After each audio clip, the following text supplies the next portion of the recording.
No, but we should start, like, I don't know how you start, but usually, when you start watching Joe Rogan, they're already, like, in the middle of conversation, so we should have already saying, like, I was in the middle of my set when this chick goes, what? And you're, like, laughing and...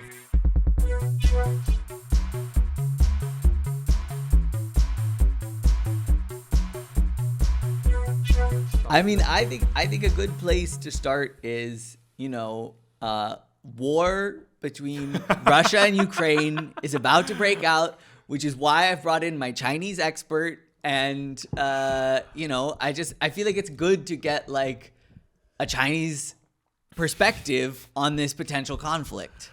Yes. Chinese.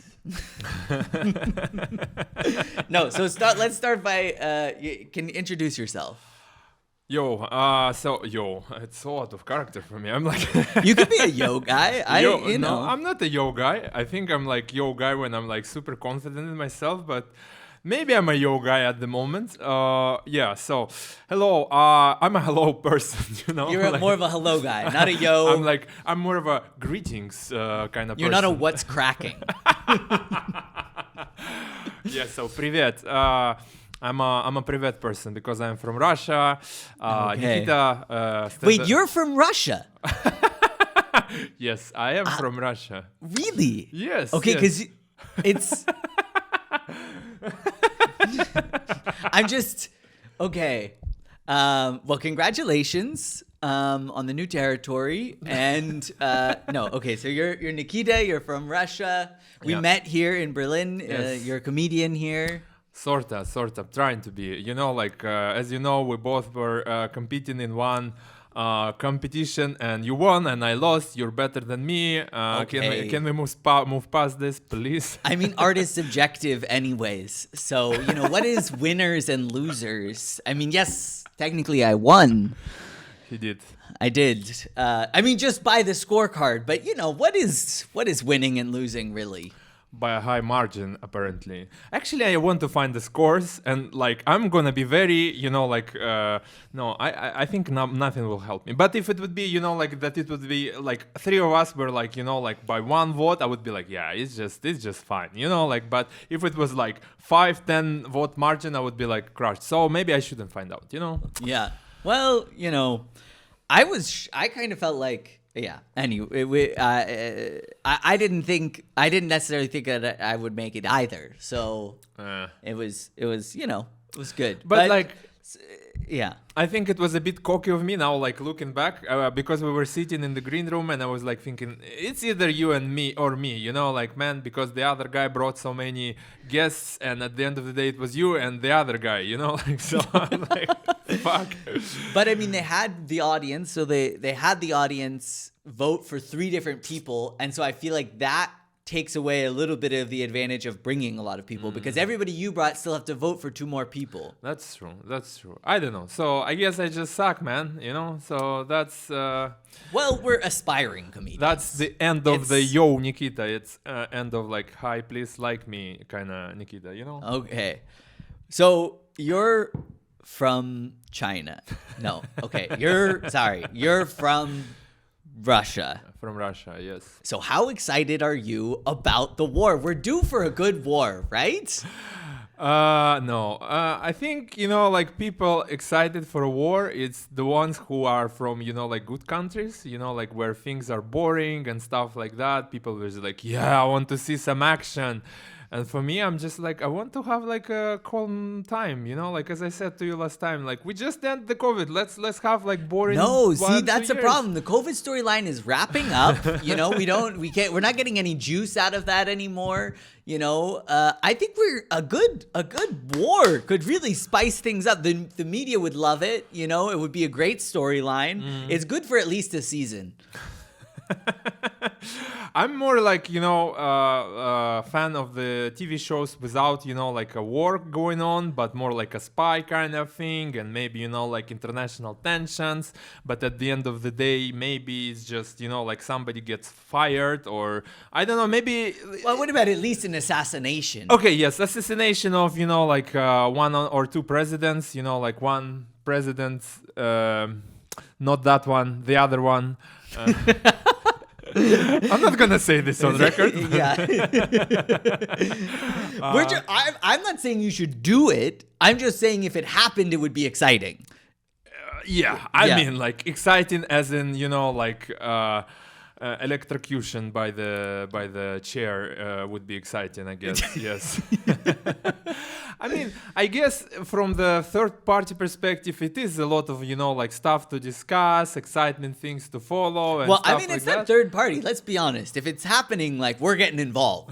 We're the type of people. America is the type of country that, like, if they find out their friends having a party, they're coming whether they were invited or not. They're like, you guys are having a war? I mean, let's get into it. I thought we can make some money here. That's a great way to make some money. Yeah. Think about all those defense contracts, the drones, the bombs, weapons. I mean, ka-ching, ka-ching, ka-ching. That's how an empire is built. But what was your, like, how did you felt like when, like I don't know, what was the recent war that America, like went into, like Syria or Iraq or whatever? What did you feel like yourself? Well, I mean, we've been in the Middle East since I was like 11. So okay, so it's like a childhood memories. Yeah. I understand now. You just want to bring back your childhood, so you're Exactly. like, let's have another fucking war. Exactly. I miss my Happy Meal McDonald's with my father. By the way, you don't have a father. I don't have a dad, and I grew up vegetarian, so we didn't eat McDonald's either. But I mean, there's a certain, Nostalgia. the emotions hit different when you're a teenager. The boners are a little harder, and I mean, look, I just think that the Middle East, it's like that one it's like a show that it should have wrapped up after 4 seasons. Yeah. But we went for 10, and that was a bad idea. And there's still like spin-offs happening on other channels, and I'm like, we need a fresh war. We need a new war, and... Patrick, like comparing real war with the TV show, it's a bit dehumanizing, don't you think? Like just compare it maybe with sports, like maybe with a little bit sports, like NFL or something like that. I mean, yeah, but come on. Look, sure, people are dying, but I'm not dying, so... Not at the moment, but, Yeah. like you want to drink some of my tea. Yeah. Okay, no, I mean, I'm joking. Obviously, we don't No, I want war. We really, I have peace. I have a peace, love. So, like, when I try to think about it, like, what kind of bothers me, it's to be, like, on the side of the villain. Like, there is no other way around this. Like, I am adult enough to understand we're the villains in this situation. Like, my country is, like a fucking... I don't know, like who's in the movies the big villain? Like Kaiser Soze. Like Putin is a Kaiser Soze. Like from that movie, because he's like outplaying everybody, outsmarting, or maybe he's more like a. I'm running. Yeah, out but of at least you're not the metaphors. dumb villain. I mean, look, we've been the dumb villain. We're like just blundering around. People don't like us. At least there's a class to your type of villain. It has a certain mystique, that cold Russian toughness. The American villain is just like, fat and greedy, and I understand. No, but for me, you have like this moral appeal, like moral superiority kind of situation. So like you bring the democracy, this kind Yeah. of stuff, and we're just, like we're not bringing any democracy. We just wanna, like invade some countries, like just for the sake of invading it, like, and it's the country next to us. I mean, like. Man, like I feel, like every day I'm feeling like I just wanna, like write to my Ukrainian friends and apologize, like on behalf of somebody. It's just But like, here's an interesting thing. I think like when I meet, and maybe this is also like revealing some of my own like bias or like racism against Russians or something. you already But- said I'm Chinese, so like, just go for it. It was a bit. I was doing a bit. No, but like I feel like when I meet a Russian person, I think of the Russian like government as being kind of oppressive, and there's this propaganda, and there's not a lot of like ability to affect change. And so when I meet a Russian person, I don't think of them as like a perpetrator of bad things Russia are doing. I think of them as like a victim of the same thing that the Ukrainian people might be. But when you meet an American, I feel like Americans, it's like you're like, oh, like you think you're number one. You think that we're the best. You think that we're bringing freedom to these places. And I feel like like when I apologize for being American, I feel like I'm apologizing. Like I have to apologize. Well, I feel I'm gonna be in the same boat soon, no? Like somehow I feel like I would be like doing the apology tour soon at like every stand-up comedy. Maybe I should ditch my whole Russian bits, like just say I'm like from China or Mongolia and just like do this very racist accent.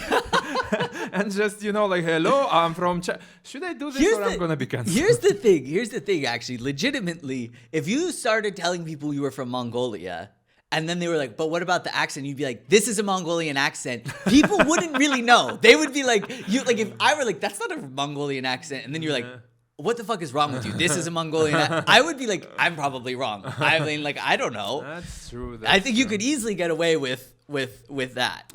I also would think, like if Russia would invade Mongolia, nobody would give a fuck. Like it's just, especially because it's so close to Europe right now, the Ukraine, and like all this closeness, it's like so high in the news. But like what happened? Like, okay, I'm doing the whataboutism and whatever, but like like what China did to the Uyghur people, it's like nobody gave a fuck because it was all down and quiet, and nobody like cared really about this except for Nikes, which was cancelled. Like held to the Nikes. And also, I mean, like. I feel like one that's forgotten is also, what about Tibet? Like, when I was a kid, free Tibet was like a thing. And I feel like in the last 20 years, we've kind of just been like, all right, we're not going to free Tibet. Like, Tibet is China now. Google took it off the map. It just says China. But that's like, as you say, like it was just dragging for a very long time, like 20 seasons, and everybody just got tired and all this kind of stuff, and everybody kind of moved on. If you know that this war is like a second season, because before it was fucking Crimea, Russia already took one part, like, and everybody were just, like, we didn't want that part anyways. No. First it was like, you shouldn't do this, we're gonna put you on sanctions and whatever, and they did, and like everybody moved on. And it's just like now it's Russia is like, you didn't do anything before that, like why do I trust you to do anything after that, like, so it's kind of happening again. And I'm afraid no one's gonna do anything. I mean, like, I'm afraid no one's gonna do anything, but I'm also hoping no one's gonna do anything. I'm more afraid that someone will do something. Yeah, like, I mean, that's also fucking, it's a super shitty situation. But like, I mean, that's the world that we live in. But can I give you another perspective? Yes, please. You know that the Ukrainian president right now, he's used to be a stand-up comedian. Yeah, I did hear that actually. Yeah. Imagine you, like just somehow like this podcast going viral, and you're becoming president of United States, and basically on you there is like, you have to make a decision. Like you either gonna get reelected for the second term because you're gonna go for a war with a big and scary Russia, or you say, okay, we like don't do this, we de-escalate, but then you're gonna lose your seat like for all, and you're like deemed as a loser for the rest of the time in the history. Like this is what the guy is supposed to be doing right now, I think. And I think he's just sitting there and is like, I'd rather like hit some open mics tonight or whatever, like just eat some shit on stage. That sounds like less intimidating than trying to make that decision. Yeah. I mean, is that like, I also don't know anything about the situation over there. Like there's this documentary on Netflix, and my partner and I just watched it about the like revolution in Ukraine. Okay. Whatever was that, 2015? You see, this is why I'm smarter than you, because you take your knowledge from the Netflix series, and I take my knowledge from the podcast. What's important is that neither of us are taking our knowledge from the news, because everybody knows that's garbage. That's fake news, like as your president said. Yeah. Where is he, by the way?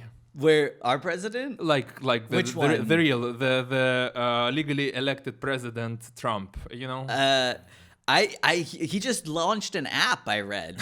I mean, so, he's an entrepreneur, he's making moves, and he's coming back in 2024. Okay. I mean, that's what this show needs. We need to bring back the antagonist, a little comedic relief.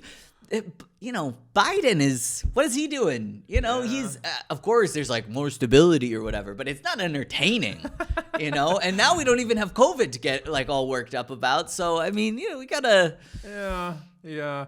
But, I feel like, the politics becoming like the Expendables, like part 5 or whatever, because like all the politicians are so fucking old, okay, Merkel's gone, but like Olaf Scholz is also quite old, the Trump is old, Biden is old, Putin's like super old, I didn't realize how old Putin was, but until I saw someone posted this video of him making a speech from like 2002, and then like seeing like a 2002 Putin, you're like, Jesus, like this guy is fucking old. I mean, like the guy came from, like riding on the bears naked, of course. Becoming, like a grandfather, like a creepy grandfather somehow, and he's so afraid of COVID, like he's so afraid of COVID because he's most likely anti-vaxxer.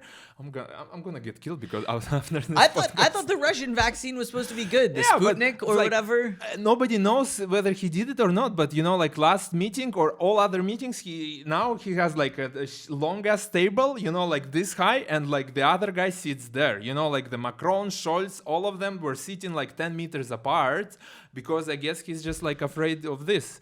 And also he's secretly working remotely from his headquarters or like from his like villa in Sochi or whatever, and like ruling country by the television and so on and so onwards, Yeah, like he has his life figured out, I think. But if he died, like if he gets the COVID and he dies, like what happens? Like there's somebody there that would step in, right? Or does the country fall into some sort of pandemonium? Man, I hope this might... Oh my God, I'm gonna get cancelled for this. Cancelled or assassinated? Okay, how many people watch your podcast? Like 19. You're gonna be fine. Okay. But this is the one, and we just want to say, if the Russian government is watching this, we support the government. Chinese. He's Chinese, and I'd love to visit someday. So, we... Emotional damage. You see, this is the thing. Emotional damage. All the proof that you needed. Yeah, so he's Chinese, and look, I support your meddling, and Ukraine, what? It's USSR to me. No, I'm because maybe my perception is wrong, but like, is the elections in Russia are like kind of.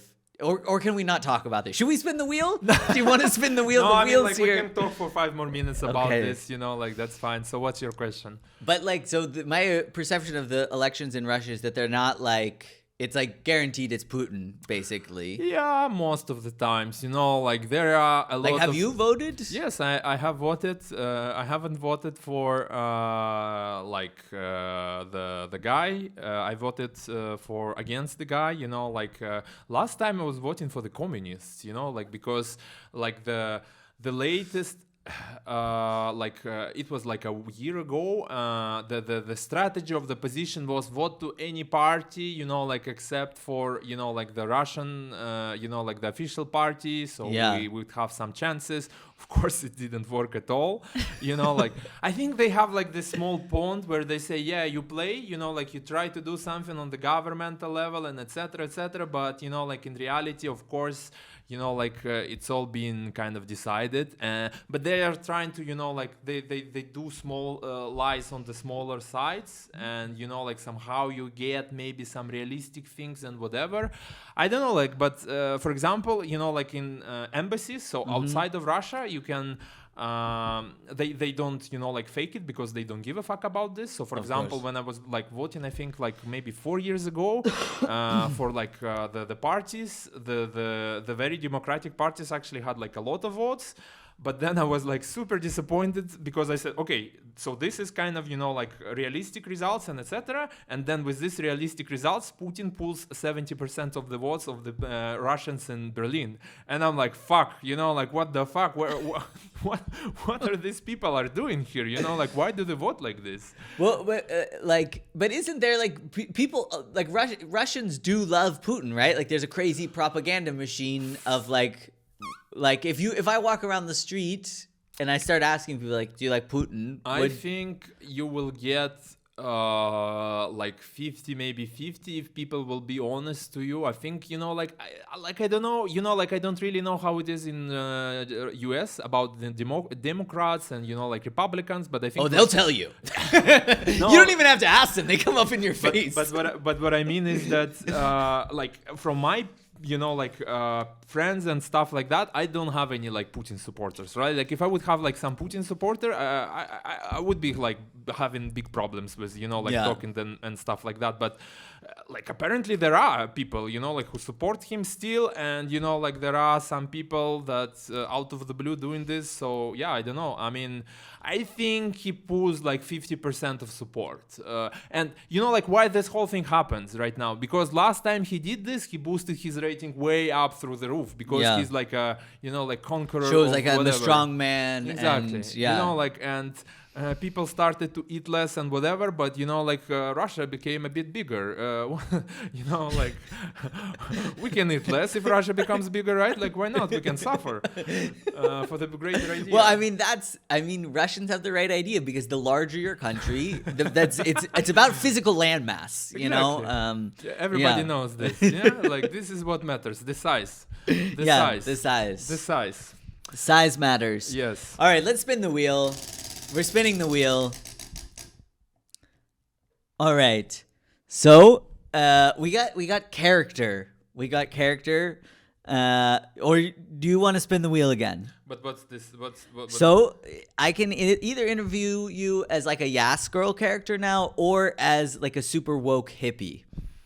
Aren't you already a super woke hippie? Like you look like a super woke hippie with all your tattoos and like the nose ring. As a super woke hippie, I would never make light of conflict. I believe in peace among all beings at all times, and to joke about the potential of war and death and suffering is to me unconscionable. Oh, man. And I would I never. like it. Okay, let's go for this. I mean, like So tell me about your childhood. What were the colors of the painting? What were the sounds and smells of a childhood in your corner of the world? Poop, mostly poop. Like poop and other sorts of different poop. Poop is beautiful as it represents the cycle and cyclical nature of life and death. Okay. We eat the food and we poop it out much in the way that one animal must die to feed another. Would you agree? Yes, I would agree. Should I like try to break you out of the character, or like I would love for you to engage me in any sort of discourse. Okay, let's talk about religion then. I would love to approach the topic of spirituality. I don't like the R word, but spirituality is definitely a subject I could open myself up to you about. All right. Tell me a little bit about your tattoo then, like what's this, like I see the lips now, like, oh, that's, I know the guy, who's the guy, like? This is the Buddha. The Buddha. The Buddha. Now, the reason that I have a Buddha tattoo is mostly because I wanted to look cool. However, I was raised Buddhist. My parents subscribed to Buddhist philosophy. We went to see many monks and nuns give talks and guided meditations.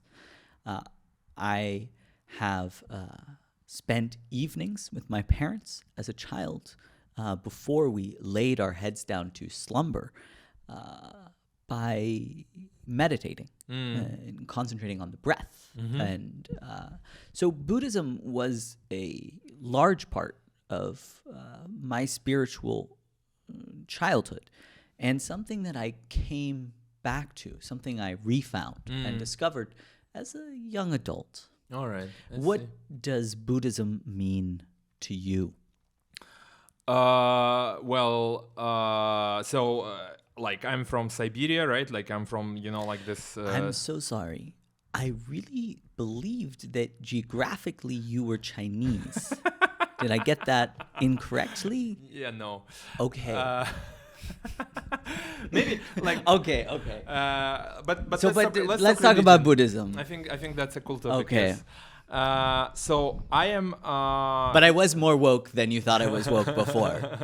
It's another level of woke. You didn't know I could go to that level of woke, but I used to work in a health food store. All right. Okay. Okay. But so what is Siberian Buddhism? Tell me, what is that like? Yeah. So look, I was also thinking, like at some point of time, like like you have your thoughts about different comedians, and I like whenever I see you doing the set, and I'm like thinking, okay, I'm gonna do the set after you, or like I see the other comedians, and like I'm thinking, okay, if I go afterwards, I'm gonna say something funny, like whenever I see Pascal, he's like Austrian Korean, but basically looks exactly like me, but like Austrian Korean, and I'm like thinking, whenever I go after him on stage, I'm like saying, yeah, that's not Pascal, that's another person. And whenever I would like to have like a show, if we will have the show with Pascal, it would be called 2.5 Asians, because I'm just because he's half Austrian and I'm just like fat, Yeah. So, and with you I was always thinking, okay, like this is the guy who desperately wants to be me, I do wish that I looked like a young Dalai Lama. Yeah. So like I was always kind of weirded out when I just moved from like my hometown, from Buryatia, from Ulan-Ude, from Siberia, right? Like to I think it's not like common in Moscow, but like in Europe there is a lot of like spiritual white people in like Europe who like desperately try to be like as woke as possible and go into the Buddhism. And for me it's just like a religion of my parents, and like something I grew up with, and I find it like somehow weird that it's somehow all of a sudden cool, like there is not so many things about myself that I think it's kind of like cool, and then when I tell people about this, they're like, whoa, this is so cool, and I'm like, yeah, it's just like what my parents do. Yeah, but this I relate to in such a major way, because my entire childhood was like the fact that my parents were gay, being Buddhist, being vegetarian was like a negative. All of those were negatives for the longest time. And then there was like this tipping point, I feel like around 2008, that it started to be like, if I told someone that, they would be like, oh, that's so cool. And I'm going to be honest, I was like, okay, I'm going to go all in on this. I didn't realize, I've been running away from it. Now I want to get back in. I'm going to get the Buddha tattoo, be like, I was Buddhist. But like, so I can understand that. But what do you feel like? Have you like ventured into the world of like Western Buddhism at all? And is there a difference between that and like this religion of your parents? Yeah, like I think like I'm not still weirds me out, like seeing your tattoo, and like I know you're like an okay guy right now, right? Like, but if I saw you with your tattoo, I would be like, yeah, like another fucking white creep, like just trying to score some, like Asian ass or whatever. I would be like, no.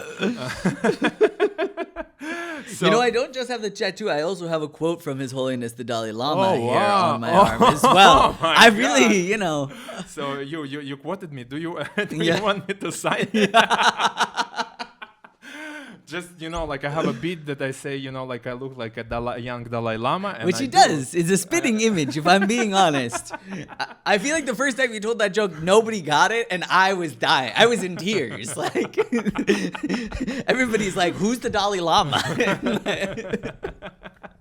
Yeah. No, but so for me, it's weird when people kind of go in for this, but... Can I ask you a question about sure. the tattoo? So, like, I was just in Thailand where it's, like, offensive, right? That I have the Buddha tattoo. And so, like, the whole time I had to be, like, I was, like, wearing long sleeves. And I was being very conscious about it. And, like, I felt... It was the first time in my life I've ever felt uncomfortable about having a tattoo.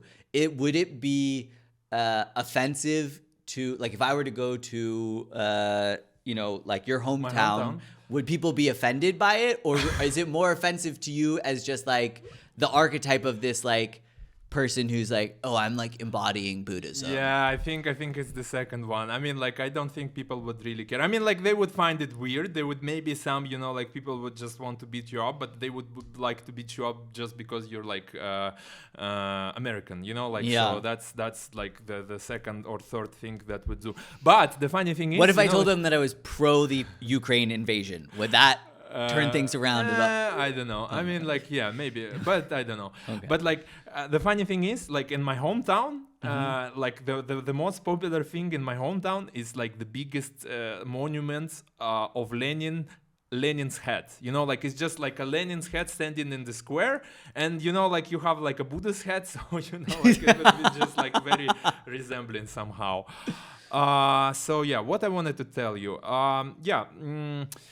like, it's weird for me, like, the religion-wise. Would you say that you're a Buddhist now? What is it to be a Buddhist? Like, do I believe in reincarnation? I think I kind of do. I think it's a cool concept. Like, I'm not like very religion. I'm not a very religion. I'm not a very religious person. But like, I think like, okay, concept of karma, I think is kind of cool. I think I find it kind of believable. Like, but like. It's not that we're all doing yoga and meditating back in my hometown, right? Like, it's just, it's common people just like here, like, who believe, like, in Jesus, but we believe, like, not in Jesus, but we believe in spirits, like, we believe in, like, animals. Like, let me explain, first of all, Ghosts. Right? Like,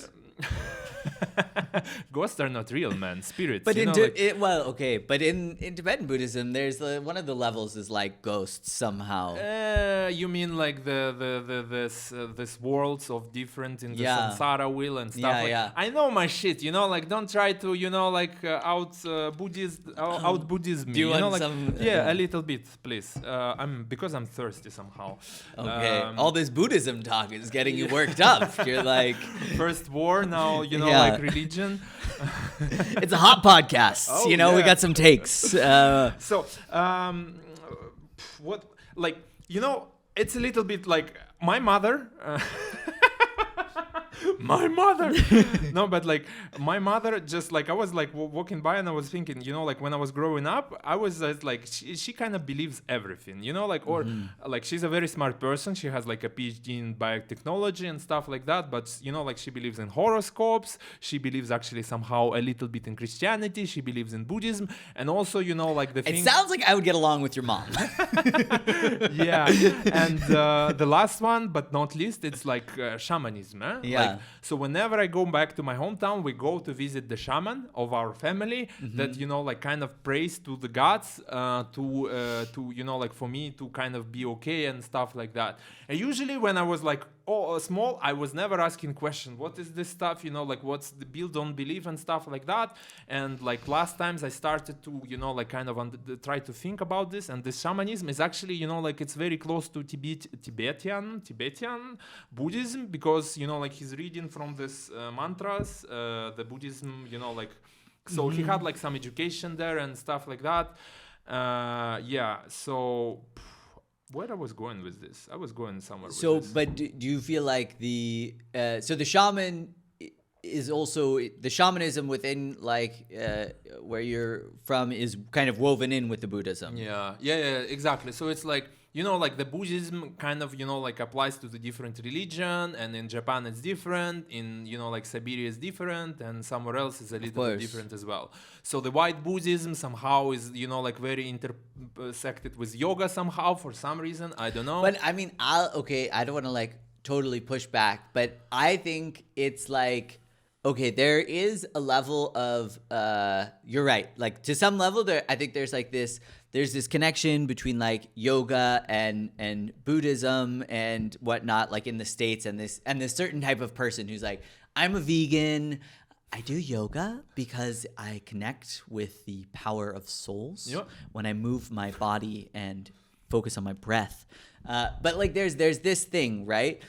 But I also think that like there is like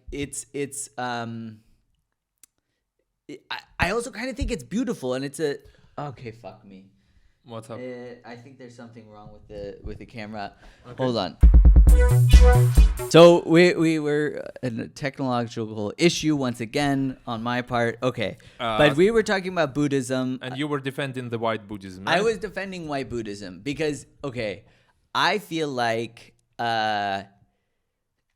it's the philosophical points within those things. Mm-hmm. It's like there is like a certain amount of like kind of like fakeness or whatever within those.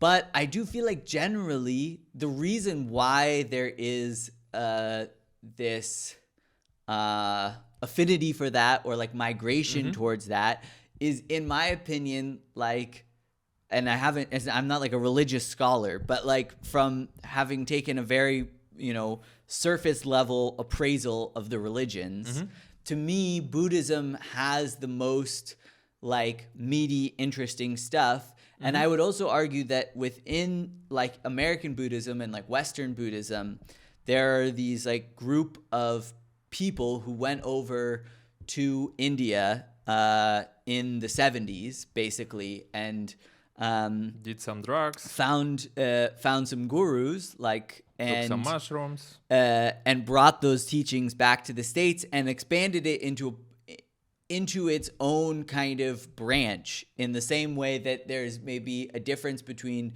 Buddhism in Thailand versus Buddhism in Tibet versus Buddhism in Siberia. I would argue now Western Buddhism is its own take. It's taken that foundation and structure of some of those like philosophies, and it's applied it to the problems of like modern life. Not bad, but how do you brand this? Like, white Buddhism sounds bad. Like, let's create a name for this. Like, is it Mac Buddhism? Is this Buddhism? Mac Buddhism. Mac? Like McDonald's, Mac Buddhism. Oh, Mac Buddhism. Burger Buddhism. I just call it Buddhism, like Western Buddhism. Western Buddhism. It sounds kind of, like wide geographical. Let's have it a brand name. Like what could it be? I mean, it could be like drug Buddhism. Buddhism. Acid Buddhism. Walk Buddhism. Yeah, I mean, but like, I don't know. I just think like, do you? Because even when I asked you like, do you like consider yourself still like a Buddhist? And you're like, I like this idea of like reincarnation and karma and stuff. I think these are like interesting ideas, and if most of my friends who grew up like Christian or Catholic or Muslim have like fully left those ideas behind and are like atheist hardcore. I feel like Buddhism leaves the door open where you can still be like appraising the realities of science and the real world and still see the value in some of the philosophical ideas. Okay, I understand. Look, first of all, like I'm all for white people, and like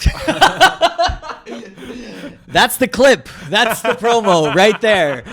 Nikita is for white people. I am for white people to like get some Buddhism, because this means I will get some D. Or the other way around, I will get some P.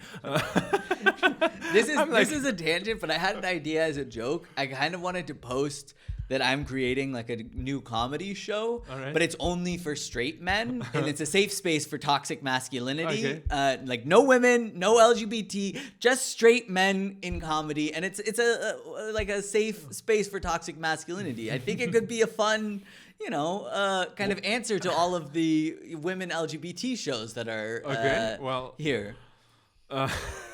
What can I say to that? You're like, Russia, Ukraine, I have no problem commenting on. An all straight men comedy show in Berlin, I think I can't touch that one. That I have a problem with.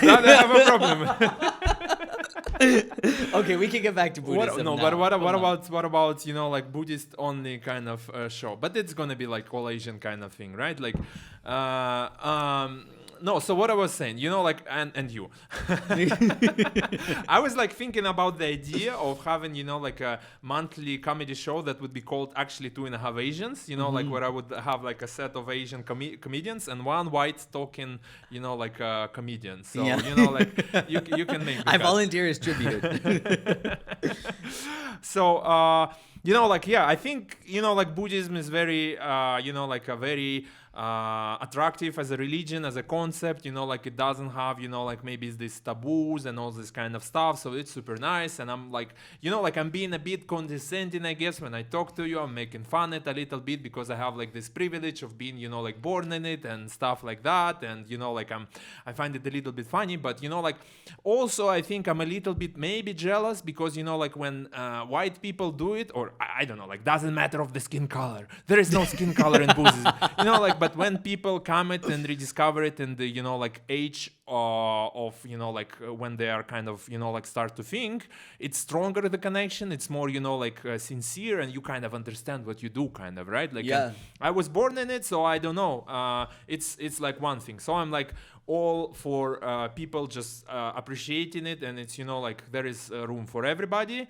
Another thing is but I think every religion, even Buddhism, like when it's too much of it, it's kind of bad. Like what you don't see, I guess, is the corruption and, like maybe corruption of the institutions, right? Like because, like when you start digging into what happens in the Russian Buddhism scene, like it's just as toxic as Berlin comedy scene, like it's just like one, like head of the Buddhism is, like not. So there's no straight men only Siberian. Yeah, but like you must be like there is like woman monks and stuff like that, but there is no woman monks in leads for the things, like why? Yeah, it's very like as every religion is very sexist as well. It's very like traditional in this kind of sense, and like what we kind of have the problem, and it's just like I read the Wikipedia, right? Like we have like different regions in Russia who has like Buddhism, not only my region but the other regions, and our head of our like region, he is supposed to be head of all the Russian thing, right? But he's like in huge conflict with the other guys because like they call him a dick. But which is not a very Buddhist thing to do. Somehow he doesn't recognize, or he didn't want to bring Dalai Lama into Russia because he was like wanted to be friends with China or whatever, and like this is somehow this all politics and whatever. And he also said that shamanism is not a religion, like he says it's like a fucking like a child's play. It's like wizards and witchcrafts, and we know wizards and witches don't exist, like because it's bullshit. So it's funny when one religious person calls another part of religion bullshit, where it's like, no. The thing with us coming back as an ant if we have bad karma, that's true. But the shamanism, that's like some fruitful bullshit. And like this guy comes to the, like the government in Moscow, and he has like talking to rabbi or, like the head rabbi in Russia, or head, like a patriarch of the church and whatever. So for him, this religion are okay. Shamanism is not okay. Like fuck that guy. So what I was saying, too much of religion is always like I think not good. But I mean that's I think to me one of the appealing things about Buddhism is that it's like I mean you're right in the sense of like I have no understanding or intimate knowledge of like the type of institutional corruption within like Siberia or Southeastern Asia or whatnot. The only Buddhism that I have some like knowledge of is like kind of Tibetan Buddhism and the Western Buddhism, which there is also corruption there. There's creeps in every religion who use who use this like fake power and spirituality to take advantage of people. Was there ever a case of Buddhist molestation? Like I was just like trying to think about this as a joke, like, but is there any monk from the Buddhism kind of molested people, like, or, like being kind of a not nice person, like in a creepy way? I mean, I have to imagine just by the numbers, there must have been. But like, I don't know. That's the thing that's appealing about it. Doesn't it seem like there wouldn't be? But maybe, like somehow they solved this problem by shaving everybody. And you're like kind of thinking, okay, I'm not going to touch the bald, like kids who's studying, like it's just kind of a kind unsexy. of a cancery. Yeah, like, and they're all poor kind of, like, and then you don't want to fuck him, like because he's kind of skinny. So... yeah. That could be. It could be that they made the kids gross so that they were like, okay. But this is the way. But here's what you were saying also though about like that maybe you're jealous of people who discovered it later in life. Mm-hmm. I feel like that was for me. Like, so I was raised. I say I was raised Buddhist, which I mean I think it's fair to say like we would go to weekly talks or whatever. And these like guided meditations. Jesus. And we went and saw various speakers. There was a meditation center near our town that we would go to. My parents bought me a picture book about reincarnation. Oh, wow. It was the thing. And because I grew up with it, I was kind of like, I didn't give a shit. And then when I became like a teenager, I was like, fully done with it. I didn't care at all. Okay. And then when I was like 20... But like when you were rebelling about the Buddhism, where you're like, yeah, I believe in Jesus Christ, the Father, like I'm gonna go to church, I'm gonna listen to the Christ talk, No, I was more just like, I'm going to eat McDonald's and watch MTV because I'm fucking American. But also, like, fuck, every fucking week, man, it's just like Americans take it so fucking, like, hard. Okay, like, but I mean, maybe every week is like an exaggeration. But Okay. it's like my point is like we would regularly go. It was like a part of my experience. Okay. And then in the same way that you're talking about, it's like I pushed it, like I was like, I didn't care. Like it was just anything you grew up with is not cool, right? Yeah, I understand. Yeah. And so the only but I got back into it and rediscovered it when I was like 23 or something, because I was having, and I don't want to turn this into Moni's podcast, mental health issues. But I was like super depressed and like getting into some of the depression. It's great. Try it out. Depression. But like some of those like philosophies and ideas from Buddhism, like rediscovering those as an adult, I was like, oh, those are super powerful. And I still think about those today. I don't like meditate. I don't, I'm not like reading Buddhist literature all the time. But I think about some of those ideas on a fairly regular basis. What kind of ideas? Like this idea that one of the most important ones for me was like the idea that you are not your thoughts. That one of this Buddhist nun that's like you would consider Western Buddhist, Mick Nun, Sharon Salzberg has a great metaphor about it where she's like, it's like you're the sky and your thoughts are clouds in the sky. All right. They're not part of the sky. They're there, and then they're gone. Because like I think like at the time when I was having depression, one of the problems that I was having is I was like, I would have these thoughts where I'm like, I'm such a piece of shit. I'm such a piece of garbage. I can't get my life together. And I really believed it. Okay. And now sometimes, of course, your brain produces negative thoughts. So you think you're a fraud, you're not a good friend, whatever. But I can separate that and be like, that's not me. That's just a thought that's happening, and it will pass. Interesting. Like where I heard this in the app called Headspace. Like, so I guess I learned about the Western meditation from the app. So here you are shitting on my Buddha tattoo, calling me a fake white Buddhist, even though you're pro-white. You said, and you claim to be pro-white, but you're coming out hard here, and you're using the Headspace app, which is the whitest Buddhist thing you can do. Well, I didn't know it's like a religious app. Is it this trap for honey trap for the people who just want to be more productive or happy with life, and just at the end of the all headspace things, just try Western Buddhism.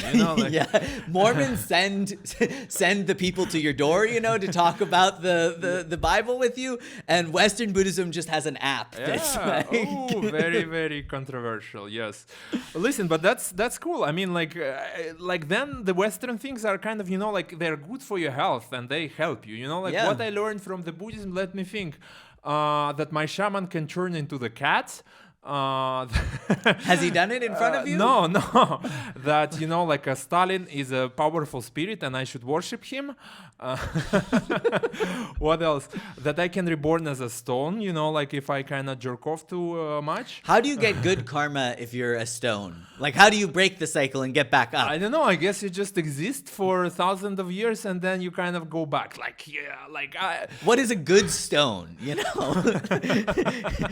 I didn't move once. Oh, maybe you're not being picked when they want to throw you at women in the Iran, or Iraq. Yes, I went there. Again, he would not touch an all straight men only open mic night. But he's fine with a little fun stoning joke. Exactly. This is where I draw the line. Okay. No, but I also kind of thinking, right, so you can reborn as this guy or that guy, or you can reborn as a, demigod, or you can reborn as a animal, and etc. And at some point of time, I was taking it very seriously, the karma and, what you can do or you cannot do. And my mother was manipulating me. She was kind of either she knew that I was kind of into this stuff, or she was just being herself, but she was I was doing something, maybe I was just talking loud at home or playing too loud with my cars, small toy cars, and she was coming to me and don't do this, it's a sin. And I'm oh my God, it's a sin. I'm gonna fucking die. And next life, I'm gonna be a fucking stone or a tree or whatever. And then in 3 years after, when she did it maybe 5 times, I was this is a fucking bullshit right now. She was very opportunistic with this. So. Yeah. But this is the problem is when humans get their hands on religion, right? Yeah. Because it's I do think this is a problem is with the karma and reincarnation idea is this idea of, oh, if you're bad, you'll come back as something shitty, and if you're good, then you can come back as in a better life, And I my thinking about reincarnation now is more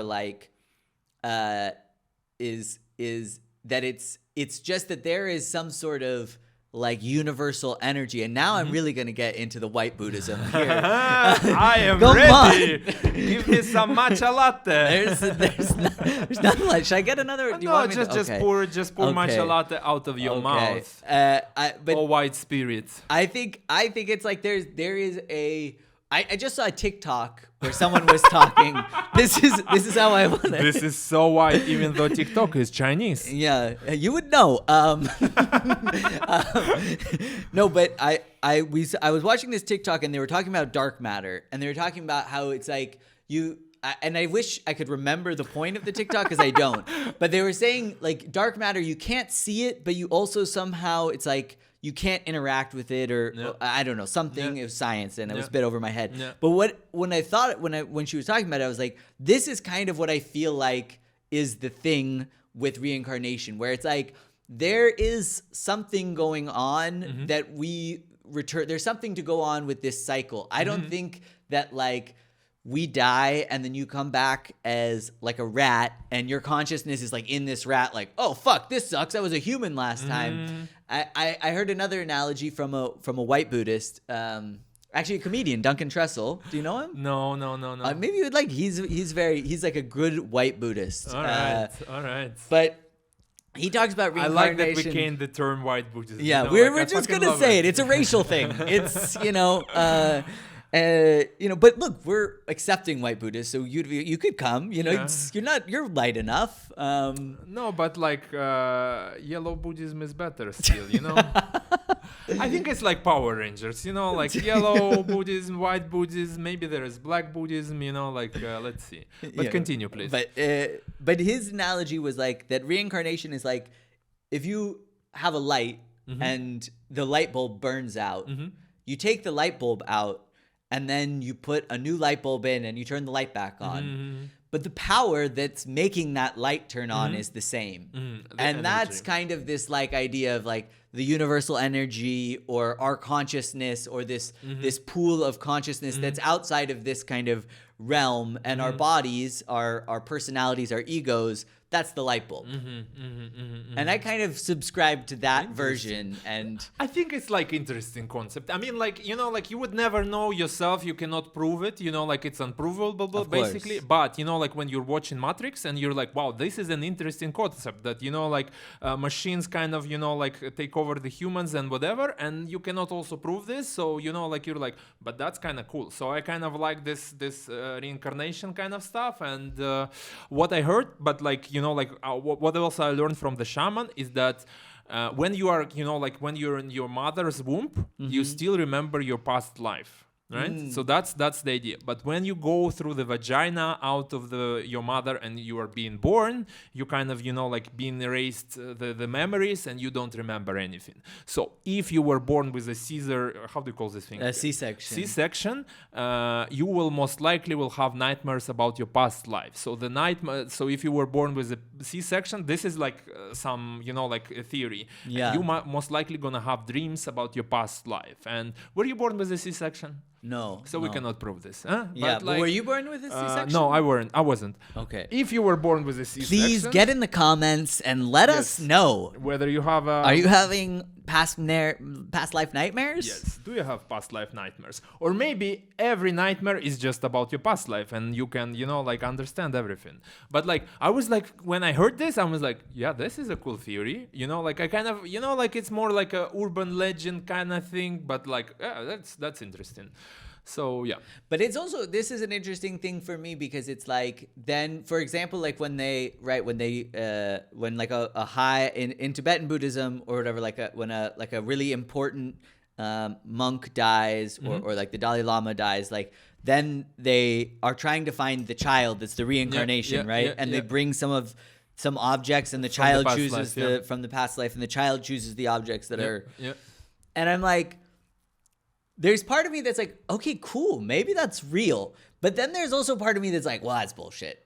But you know that I was just like looking into this and I'm like, wow. First of all, do you know that so how does this thing works, right? Like there is a Dalai Lama and then there is his number 2, right? Yeah. Like the Panchen Lama or something like that. So the Panchen Lama is very important to identify the next Dalai Lama, the reincarnation, and you know, like he's very important to grow him up and all this kind of stuff and etc. etc. Do you know what happened? Chinese party stole the Panchen Lama when he was like very old, when he was very young, and they holding him captive still. Right, because they want to control who the next Dalai Lama is. Exactly. Yes, and so whenever he dies, the next one, you know, like there is basically, you know, like nobody knows whether he's dead, where he is, and stuff like that. They say, you know, like when this guy dies, he will reappear and, you know, like he will control the thing and he will be Chinese and stuff like that, right? But then I was like, fuck, you know, like I was thinking the Buddhism is fucked because of this. And maybe, you know, like I'm mistaken the term and whatever, but, you know, like... but then I started to read, you know, like this tradition. It was basically conducted couple of times and it was skipped multiple times. So it's basically not a mandatory to have this, you know, like procedure. Sometimes it can be just appointed. So, you know, like it's an interesting concept. In reality, you know, like it's also politics somehow and etc. And probably reality is like when this Dalai Lama dies, China will put up who they claim is, and then there will be the kind of exiled Tibetan Buddhists in Nepal who will be like, no, this is the Dalai Lama, and I think it will be some... And like... the important thing is that Tibet will never be free. Do you want to get big like in China? This is why you're pushing this agenda? I mean, like, I like money, but, you know, like... what the Chinese government does sometimes, I'm fucking scared. No, it's terrifying. It's just if we go back a little bit to the politics, like the Russia is like this loud bully in the class that just fucking goes and harasses everybody, and the China is just like this smart kid that's gonna grow up and gonna kill everybody at some point of time. Yeah, so this fucking creeps me out, man. Yeah. What is the American? He's the kid who brings a gun to school.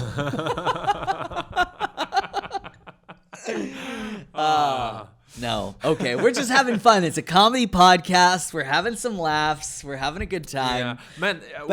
Can I ask you one thing? Can you show your tattoo, please? This one. Yes, you did this tattoo, right? Yeah. So, what's the point of this tattoo? Tell me. Okay, so the quote is here. I'll try to show it you can't really see, but the quote is from the Dalai Lama. Every human being wants happiness and freedom and wants to avoid suffering. In this, we are all the same. So, just keep it like this. My question is, if you did it for yourself, just to remind it yourself, why is it facing out? Why is it facing out? It's a good question. Isn't it like a little bit of, showing off, 100%. The whole point of tattoos is to show off.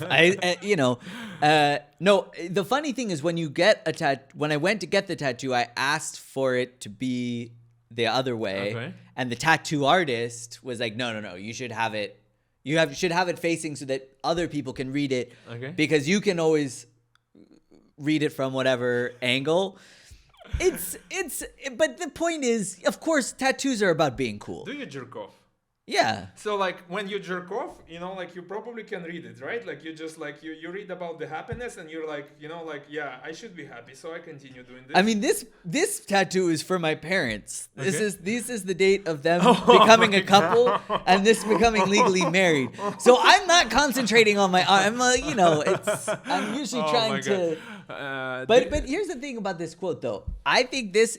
So one, it's two reasons why I got it tattooed. One, I read this quote while I was doing I was doing this road trip. I was living out of my car at the time, and it was this very fucking hippie. Yeah, but it was a time in my life that it changed the direction of my life, and I was and I read this quote from the Dalai Lama, and I think it's such a beautiful, amazing quote. And so part of the reason I got it tattooed was as kind of to commemorate that period. When I look at this, I'm that reminds me of this time of I was camping and living out of my car, eating a lot of mushrooms. I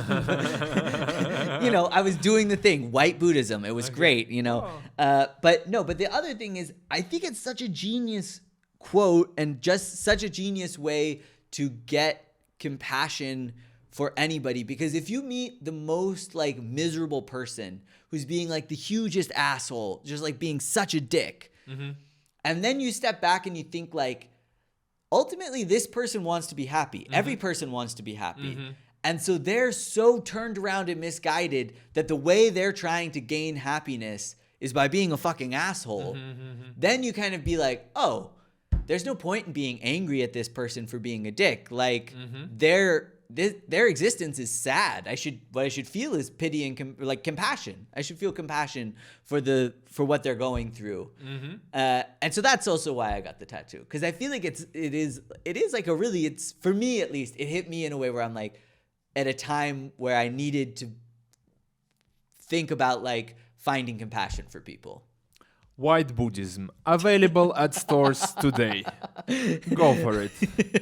Go to a Starbucks, order a venti cappuccino. You're a white Buddhist. With the soy milk. With the soy milk, with the soy obviously. Milk, yes. Because soy milk is non-confrontational, non-violent. All right. Are you vegan still, or are you vegetarian? I'm vegetarian. I've never been vegan. All right. But what's the deal? Why you're not going full vegan? Is it the eggs? It's the cheese. It's the cheese. No pizza. No pizza. Oh my god, man! I'm getting hungry. I'm a vegetarian too. You're vegetarian too. See, he's also a white Buddhist. No, I'm a OG Buddhist. OG. But what is the what do you think is the main? Is there a something from Buddhism, like the quote that I just shared, or a philosophical idea, or something that still impacts the way you think about your life, the way you deal with suffering, the way that you interact with the world? Well, I mean, it's not that like you kind of in our Siberian Buddhism, it's also kind of goes as a like a main line as well, and sometimes it's like being forgotten because just people sometimes go to the temple, like the Buddhist temple, to like ask for like next year to be better, or like they talk to monks to like have the medicine or whatever. But of course there is always about like this, that life is suffering and human has to like achieve the nirvana to end the suffering and all this kind of stuff. Also nobody I know from my region is meditating on this and stuff like that, but I kind of have this also like that. I think at one point of time I took it the wrong way, there is a Buddha quote, like that the life is suffering, like every human is suffering. I don't remember the exact quote, but like every human must end the vicious cycle to live and achieve nirvana, to live this cycle of endless rebirth, right? And I was like, life is like the teenage me, I was like, life is suffering, end quote. And I'm like, yeah, let's listen as much as Radiohead as possible, just like let's go all in with this, because Buddha said life is suffering. Yeah. And I was like, yeah, life is suffering, like just to everything, like if it's hard, life is suffering, and so on and so on. So yeah, this is what I got from Buddha. Like life is suffering. But it helps sometimes, like you just kind of feel more compassion, I guess, as you said, like to the other people. And I don't think like we're very compassionate, but like people from my region, but I think we're maybe more understandable. And like I don't think what like Buddhism, especially there also, it doesn't have so much like this taboos or like frown upons about like, yeah, you shouldn't be gay, although a lot of people I know from my region like very homophobic and stuff like that. But yeah, because being gay is so gross. Yeah, like especially if you're a man, And that's why they're not allowed at my open mic. So it's like, okay, I see. Yeah. No, but I think so. But you said, people are mostly not like, what is the way that people in your region are engaging in Buddhism? Like, is it they're not meditating necessarily, but they go to the temple sometimes and offer a little something and whatever, and something like that. It's just like, like, and are they like, because in the different sex he wanted to say sex, because I was jerking off thinking about the Dalai Lama and my mom's, and I also do that. Yeah, sorry guys if you're watching, I apologize. You shouldn't have watched. Do you call your mothers guys? Yeah, that's kind of strange. I don't know. Do you call them mothers? I mean, I call them mom and mama. Mama. Mama. Ooh.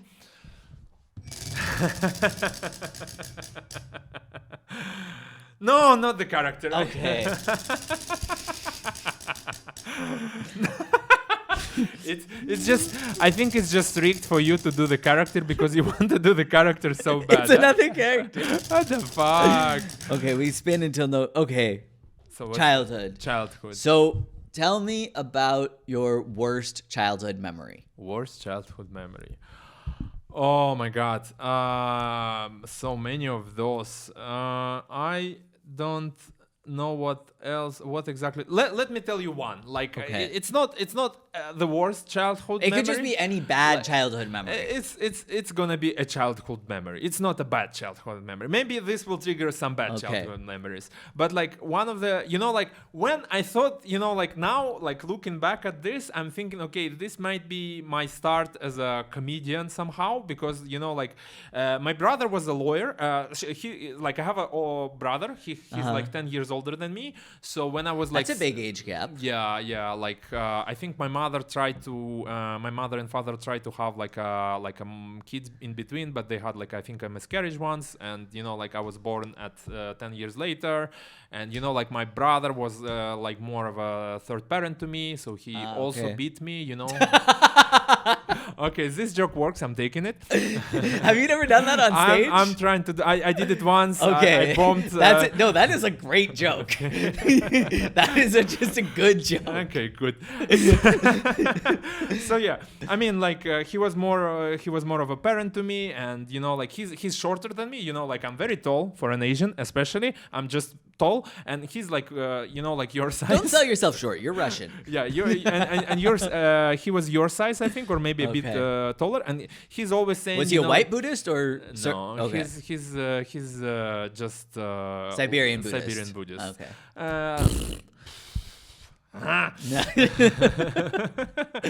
Like when the Siberian Buddhist dies, he gets 144 virgins, I think. I don't know. I haven't tried. But Wait, really? Is that in the? Is No, that? Oh, okay. of course not. I was like, that would be a wild twist on Buddhism. That I like. No, we're just get to be reborn as white Buddhists. Yeah, Like that's the hope. Okay, but so your brother, he's a lawyer. He's 10 years older than you. So- He beat you, and not regularly, just on the big occasions. yeah, for your birthday. So one of the occasions when like I had some heating from them, and it's also when I kind of discovered my love for pants. Is he just started to go to the uni in my hometown, and he was like, I don't know, like 10 years older than me. He was 17, 18 when people go to the university at this time, right? Yeah. So I was like 8 or 7. So I was like already were able to read and write and whatever, and I was at home. Brag much? Yeah, smart as all other Asians, Have I mentioned that I also am circumcised? I don't know why I'm bragging about this. So, It's fucked up. I apologize. I'll edit that out.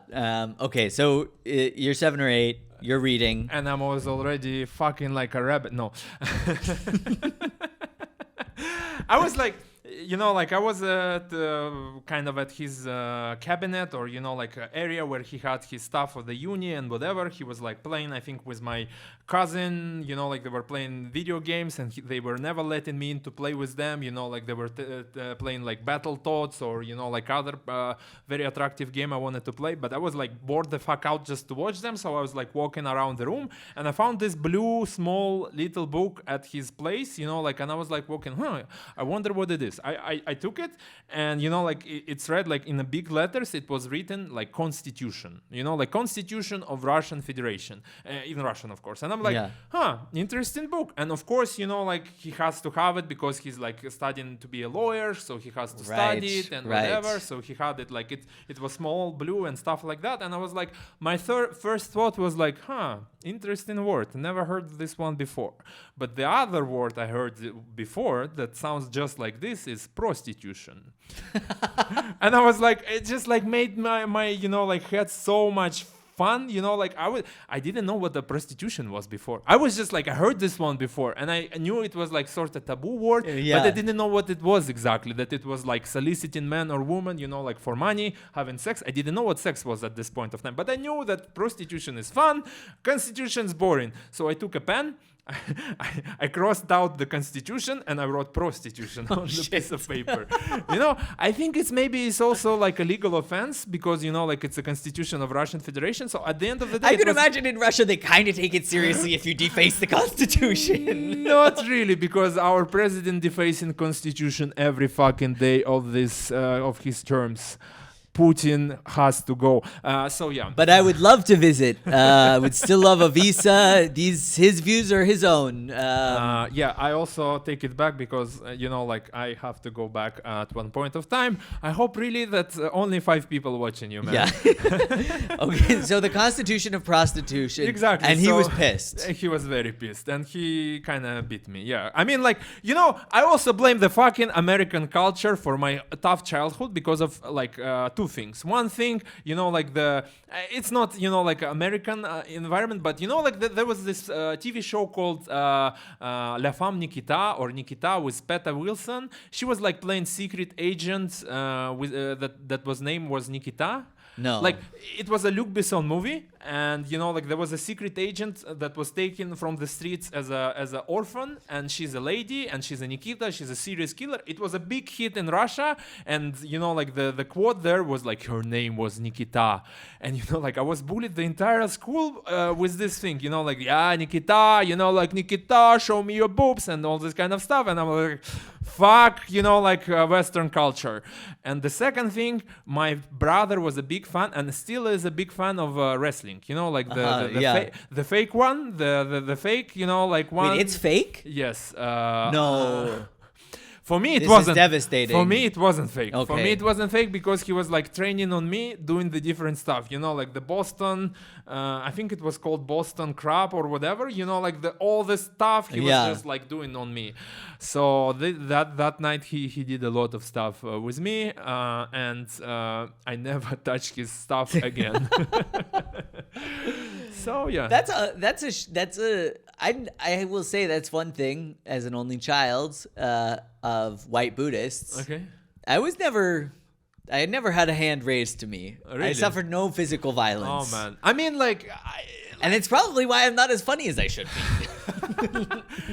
yeah, I mean, like, this is the tragedy of the comedian, I guess, right? Like, if you have like a mediocre childhood, you know, like, or a happy childhood, you're like, yeah, like, where is the drama? I need the drama, you know, like, why mothers, you haven't molested me even once, you know, like, what the fuck? Yeah, the hardest part of my childhood was when my mom would get angry. Her eyebrows looked scary. Her eyebrows would crunch together and be like, "Oh no!" Oh my god, man. Oh my god. It is. I think that's one of the things I like about living in Berlin. Generally, it's funny to me sometimes, like when I talk to different people from, you know, it's such a like multicultural place, Yeah. right? And then sometimes like you hear people's like childhoods and memories and stuff, and you really realize like, I had it pretty good. Well, I cannot complain myself. I mean, like, I have like a very long bit about comparing my mother to Hitler. But, you know, like, she did her best. You know, like, it's also something, you know, Were your parents together, or did they? No, they're still together, and you know, like, are together, were together, and so they united in beating me a lot. No, but like my mother was in the driver's seat always, you know, like for raising me and deciding what I'm gonna do with my life.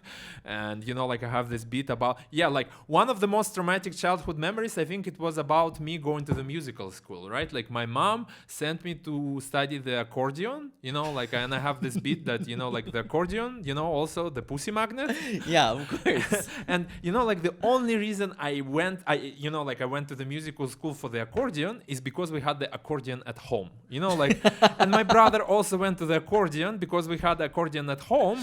And you know, like it was just like a tough, I guess, times, you know, like I was in the transition of the tough times when the Russia was, you know, like not very, you know, like you couldn't afford a lot of things, and the accordion but I mean, a guitar is not gonna yeah, like, I mean, if Russians can skimp have a little less to get Crimea, I mean, don't you think your parents gonna, you know, a couple hard months and you get a like, guitar? I'm like thinking why, you know, like I guess my mother wanted for me to be more able person, you know, like be more kind of, you know, like artistically kind of whatever. But also I think it's like, you know, like these things, how do you call these things?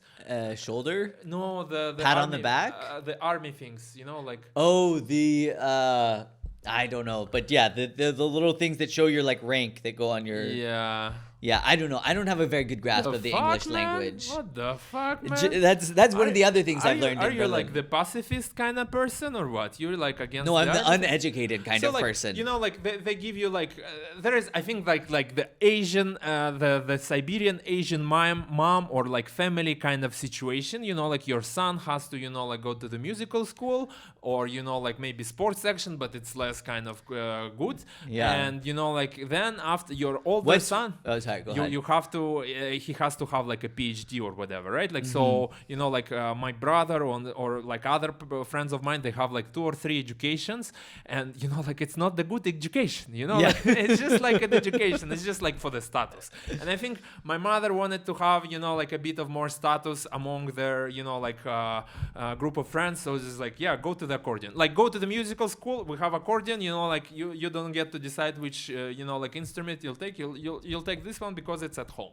like. And it was old and fucking heavy, and I fucking hated it, like I never remember I was enjoying it. Like it was just like a torture, like. And the sound of the music that it makes, like sometimes makes me trigger a little bit, I'm just like, oh. And like the thing is, there was a musical school. And in the musical school, there were 2 floors. One floor was, like for the Russian national instruments. And when I say Russian national instruments, it's like Slavic people, like white people. White Russian people were studying white Russian instruments. Like, and the accordion was one of them. Accordion, balalaika, the balalaika, No. the other ones. All of them, and maybe they were drinking vodka also there, I don't know. But like, this was one floor, and the other floor was like Buryat national instruments. So like like more Mongolian, Chinese, Okay. like playing like with some some balalaika that shaped like a horse. I'm not joking, but there is like it's called Marinkhur, and like Yatak and all this kind of stuff. Very beautiful, but like, and I was the only Asian kid on the second floor. Like I was the only Asian kid there, and I was like bullied the shit out of me because of this. So like, there's like an ethnic divide in Somehow. Siberia. Like- Like there's like Asian Siberians, and then like what Exactly. you would picture as like more classically Exactly. Russian. Yeah. Like, Siberia. And is there conflict between those, or is it? not really. I mean, like it's just. But like I mean, when- is there like racism there, or? Of course there is racism, but less. Like I was like I was actually very like self-assured kid. I had a lot of self-confidence in myself until the 11th grade, when I just moved to the Moscow, and then I realized that somehow I'm a second-degree person in some points of time. Like second grade person, not second degree. Can you say second class person. Second class person in some areas, right? Like before that, like in Buryatia, there's 50% of Russians, like Yeah. Slavic Russians and stuff like that. 50% of Buryats, which is me, like which is like Mongolian, Siberian Yeah. kind of native people, right? Like, and but like the musical school was a little bit of a window of what's gonna happen to me, like later in in- the future, Yeah. right? Like, because I remember, and now I kind of understand that people, like white people, I was attacked. At that point of time, I couldn't realize why this guy was attacking me with no reason. I was a little bit chubby also, or I was like very chubby. I don't remember. But like this guy was just like harassing me all the fucking time. He was like doing some mockery. He was saying I was like talking out of my ass with, like I have a teeth of my mouth and whatever. And I was like, I just want to go home, Yeah. like I remember vividly. I was just like sitting there, like playing the piano, like one of the lessons, and I was like watching outside the window, and there were like a football field, and people were playing football, and I didn't like football, and I was like, I would love to play football, like Just to get the hell out of here. Yes, exactly. Instead of this, So are the like white Russians, are they also Buddhist shamanistic, or is that more no, the no. Asian Yeah, Siberian? it's only Asian kind of thing. Oh, okay. Like they're not as woke as you. You Yeah. know, like they're just like But I mean, like when because it's like goes so much into the culture, they also follow some traditions. They like maybe sometimes some of them kind of believe in it. Like it's kind of a very strange region, because like a lot of cultures mixed and a lot of religions mixed. So you can actually like it's like a take all you want buffet. Like today is the how do you call this in April thing where the Christ was born? Easter. Oh, yeah. So we're gonna paint the eggs. Like tomorrow's like the Asian New Year. We're gonna like do whatever it is we're gonna do for that. Right? Like, and everybody was celebrating everything. I was doing the Easter tradition a lot. Like at the New Year's, I was also somehow celebrating the Christmas. Like I'm not, and like looking back at my life, I'm like, why did we do this? Well, I mean, Christmas is delightful. Yes, but not Russian Orthodox Christmas. Like Okay, no, you're that's thinking not about- delightful. You're thinking That's- about the Coca-Cola thing. Yeah, like- exactly. Coca-Cola Christmas is wonderful. Exactly. And like at some point of time, I thought I had the Godfather, like the Christian Godfather. I thought I had, and at some point of time, I asked my mother, who was he and stuff like that. You tell me, like there was a godfather of mine.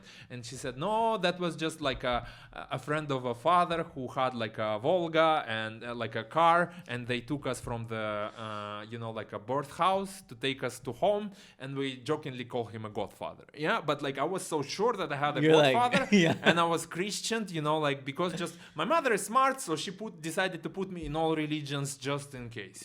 Cover all your bases. Exactly. And this is, I think, how it somehow works in my region. It's just this horoscope, Buddhism. If you want, we can pick Orthodox thing and etc. etc. Okay. Yeah. All right. Let's spin the wheel one more time and see what we get.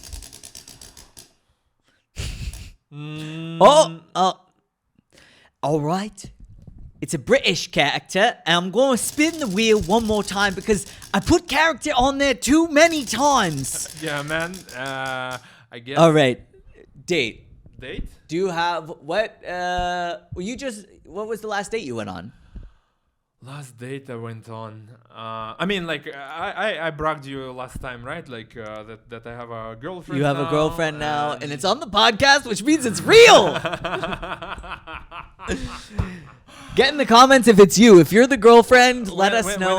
When it's out, actually. I think tomorrow. Tomorrow. I didn't really prepare for this week's video, so I think I'm just going to have to turn this one around. All right. Then I guess it's going to still be, no. I think you can make it 24 hours.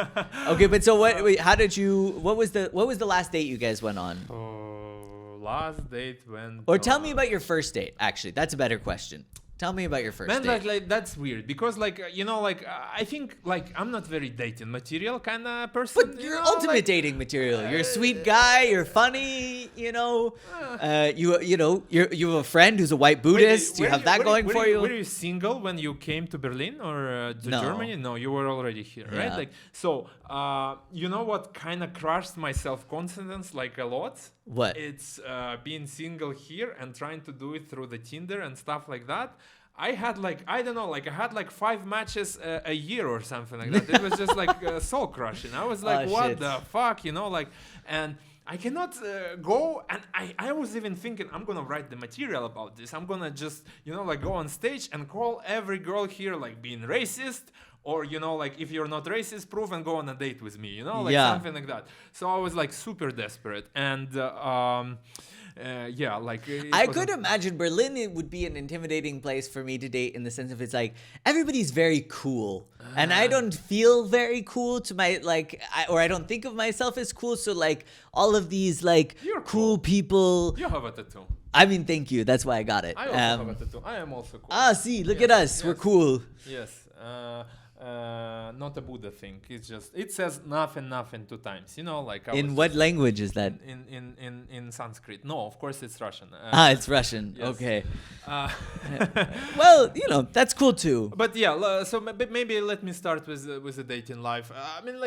So before Berlin, I was living in Munich, and it's of course was much worse. Also, Wait, really? Yeah, it's a smaller town. It's more Germans, and I think maybe I'm not a very how do you say like a online meeting people person. I'm just what do you do and whatever. I also hate in the fact that people reply very long and stuff like that. And where I'm going with this, it was tough, man. It was very tough until I realized that I can go back to Moscow and have sex there, by selling the fact that I am from Berlin. I have a job, and maybe, just maybe, I'm gonna, if things work out with you and me, I'm gonna take you back to Berlin with me, So that was implied. Yeah. That was, the implication. It was never written like this, but it was the implication. That's funny, though, because I feel like I had the opposite experience where, in the States, I had, my value was, low. Really? And coming abroad, that jumped me up because then it was, somehow, more exotic. Yeah, And but that's also like I mean, I never got to act on that because Okay. I like the first foreigner I met, I made my wife, Okay. and so yeah, that But- was very unplanned for, right? no, yeah. Or how do you call this thing? Yeah, you should have like watched the market more, as an economist in me would say. But I will say, in relating to your dating struggles, before I met her, I had years of like Dry, dry, like Dry. no dates, no like really rough, but like because you couldn't score or you weren't interested. both. Like I feel like it was a bad combination of like I didn't have a lot to offer and I had like a high standard of whatever and I felt like I felt like I couldn't find people who were like I was like this is my type of person. It was like Okay. when I went on Tinder, it was like the type of girls that were on there. I was like, ugh, I hate you. Like you're all wearing these like knee-high leather boots with the like North Face vest and talk about how you love traveling and wine, and it's like vomit. Yeah, I don't know. I was like, yeah, you liked me back. Okay, I'm gonna, like try to understand what's wrong with you. Like, so like tell me stuff. What would I wanted to say? Listen. So this thing. So how did it work? Yeah, how did you? Kind of, but like what kind of shows you about the power of the nation or the coolness of the nation is like when you go outside your market and you try to like date in the different market, how like your value raised or going down. Like I think American is kind of hot market despite all this Trump thing or Biden thing or whatever. When you're American, you go somewhere, people want to date you because you kind Because of of the Buddha tattoo, they're like, oh. No, not only the Buddha tattoo, but also Also like the Dalai Lama quote. You speak kind of American without the accent, like Okay. so that's the whole appeal. I think that's a lot of appeal. Like that the English people, like from the UK, they sound smarter than they really are. Yeah, right? Like, they're so- mostly dumb. Yes, and with the bad teeth. You Yeah. have an amazing teeth, by the way. I had braces. So my theory is, like the kind of the cultural power of the nation kind of goes in the dating market. So Yeah. you're Spanish, like big culture behind you, like everybody wanna date you. You're from Romania, fuck no, like Yeah. you're from Russia, plus Asian, like fuck no. But that to me, I'm like, that's kind of like if you were just like straight Russian, I feel like that's like, I'm like, but I'm like, ooh, Asian Russian. That's like kind of interesting. Like, it's interesting, but it's also like it's kind of I don't know. It's like thing made in China but not in China. Like it's just like that's like you wanna go sushi but made by the Russian, cook. It's like weird, like Okay, it's something. yeah. It's something that you're not gonna take. Like if you're into K-pop, you're gonna go for the original stuff, not for the like a Russian off-brand Yeah, or whatever. okay, Oh my okay. God, a lot of self-deprecating stuff. My yeah, girlfriend we doesn't do like- not have a lot of self-confidence. Your girlfriend doesn't like it when you have low self-confidence. Yes. So let me be a little bit alpha, like Yeah. alpha. Yeah. No. So wait, why doesn't your girlfriend? In what context does it come up that she's like, come on, be a little bit more? In every. I mean, You're like, at least I didn't cry at a fucking Pixar movie, you idiot. no, she's not gonna watch it because. Yeah, no, I mean, no one watches it. It's fine. We're having a private conversation and pretending it's for people, but Oh my God. No, but listen. So this kind of market positioning of my brand kind of mixes the message because like you kind of don't know. Maybe if I would be saying if I'm Mongolian, everybody ooh Mongolian. Like I heard in again, Mongolia, I really feel like that's the move, and no one could call you on it. Yeah. Like maybe I will go for it. Yes. Yeah. Like one of the things I wanted to say. Yeah, I'm a big stand-up comedian. I'm very big in Mongolia. Like Yeah. that would be line. Like where I would start. Like Yeah. so. Right. And then this happened. So like what I realized about myself is that I'm much more sellable and like appealing to other people in person because like I have Hands a great down. let's just say I have a great You personality. do. I have a great personality. I'm also you can see that I'm quite fucking tall and mustache. The mustache. So yeah, so at some point of time I realized I have to hang out more with people and whatever, and like kind of look for potential situations, In the like wild. in the wild. Yeah. And it's very tiring, man. Very Yeah. tiring. So yeah. But I feel you with that.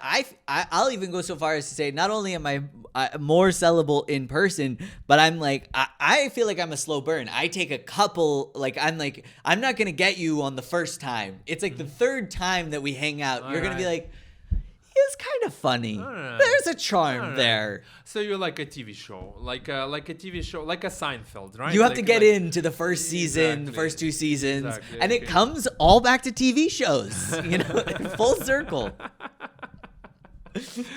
Yeah, if I would compare myself to the TV show, I would be I think 30 Rock. Like just like fucking weird, man. With a female writer and creator, and like which is I'm talking about my mother again. Yes. Okay, so when you meet your girlfriend in the wild, a friend of a friend? Yeah, like it was a friend of a friend. Then there was, like a long kind of friend zone, friendship kind of situation. Did it happen as like did it start as like a hookup? Did you like pull up all of your strength and be like, hey, can we go out on a date? Like It kind of happened sort of, like I hate people when people say this, like, yeah, it happened kind of naturally, one thing against the other. When I listen to this, like, just say the real thing, like, just say the fucking real thing. Just say the real. Yeah, but like for me, I don't know, like actually there was a lot of, like at this, like sometimes I start to believe in fucking faith, like I'm like, no, not faith. Faith is bullshit. Faith is true. Like we took the same flight back to Moscow. Like So she's Russian. she's Belarusian. So we're international couple. Couple. Like Okay. there might be some joke about politics and etc. I'm not gonna do it. I'm not Okay. gonna do it. But I Yeah. totally invaded her ass. She shouldn't watch this podcast, I think. You just don't tell her that you were on. She knows I'm here. Yeah. So she's Russian. So this is like No, she's from Belarus. Sorry, it's Belarusian. Two different countries. Okay. Two different countries, motherfucker. For now. Fucking US person. No, but let's be honest. For now. I mean, I was just making an assumption about the future. No, I hope not. I No. hope not. I mean, Okay. You're right. Most Yeah. likely you're right, but I hope not. So, we were just taking the same flight back to Moscow, and then we had like a lot of fun, like flying back. I don't know, just talking and like laughing, and oh my god, I'm gonna barf at myself, like just be getting No, too it's cute. It's Yeah, nice. It's fucking,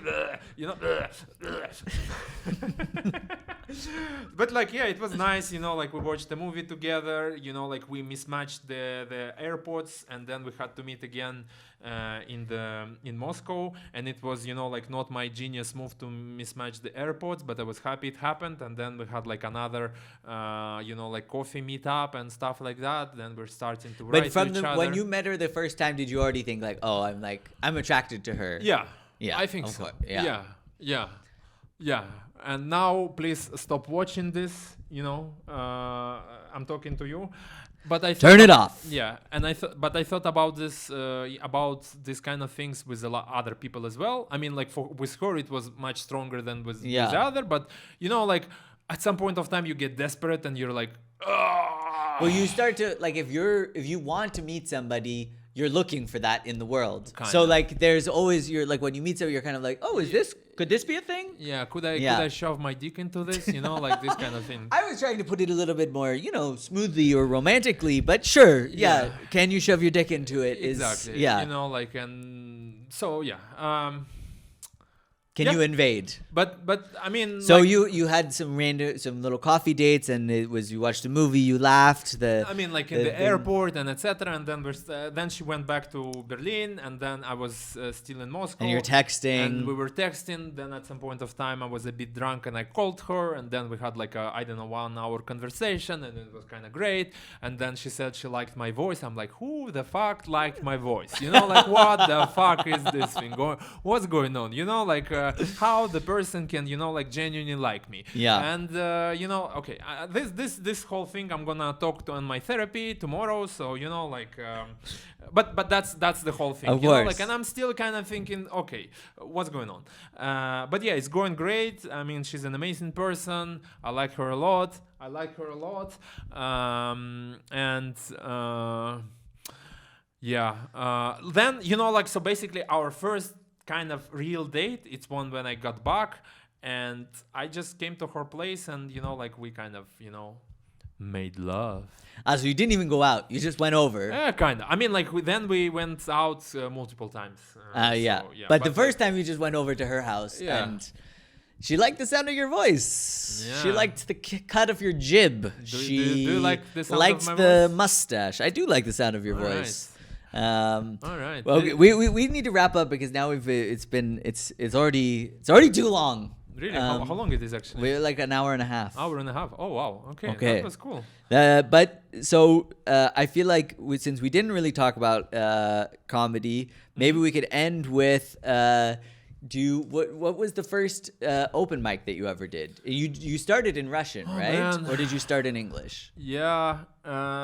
Look, I am, I think I'm very randomly got into the comedy. I did actually it's frowned upon in here, but I did the comedy courses back in Russia. I did one in San Francisco. And actually, I was just last night as I was falling asleep. Maybe you can tell me if this is something. But I was thinking about it. It's funny because I graduated college. Mm-hmm.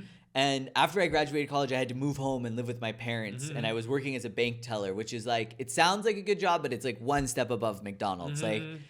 And I think it's funny that I graduated college and it didn't work. My life didn't get better. And the next thing I did was I enrolled in comedy college.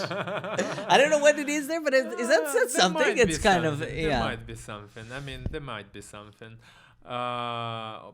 But so you did comedy college or comedy courses? Yeah, why did you do comedy afterwards? You're just I'm my life's shit. I'm gonna at least have fun with it, or no. This is has so much more perspective than being a bank teller.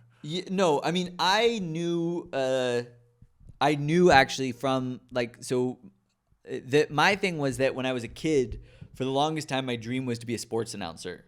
That was my This one, let's get ready to rumble. Yes, exactly. Okay, I see. I could standing 6 feet 7 inches out of Siberia, wow. fighting in the yellow shorts, Nikita, the white Buddhist sensation. Not bad. Yeah, not bad, my man. But so I wanted to be a sports announcer, but then while I was in college, so when I went to college, I studied. I went to try to study this. You should do an open mic and announce everybody like this. It's gonna be fucking hilarious, Yeah. man. Yeah, that's gonna be cool. But could the open mic be? And I'm just workshopping here. Let's think about it. It's just for straight men. Okay. But I mean, But before it was straight white men, or was it always straight men? just straight men. Okay. Yeah. All right. Just no gays, no women. That's it's a place for toxic masculinity of any shade. So it's basically. No, I'm not gonna go for it. But so but then while I was in college, I realized actually I didn't really like sports. I was changing and whatever, and then I got into I discovered stand up at that point, and then I thought fuck, I want to do that. So I already knew my senior year kind of that I wanted to do that. I just didn't have the balls to go to any open mics, and so when I moved home, I was okay, I'm gonna try to do this, and I tried for a year or 9 months, and then I discovered ecstasy, and I was like, an open mic is fun, but being violently high is more fun. Yeah, so.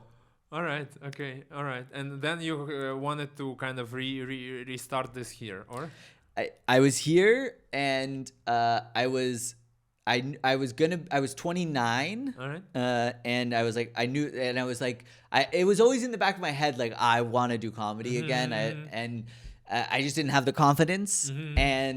And so then I walked by Cosmic. They had a sign out front, and I was just Okay. like, you know what? I want to do this before I turn 30, or I want to Mm-hmm. start doing this again before I turn 30. It's now or never. Okay. They have a thing here, and so then that's when I All right. started All right, again. cool. Ah, cool, cool, cool. I remember I met you at the boat, and you were already very friendly somehow. I remember.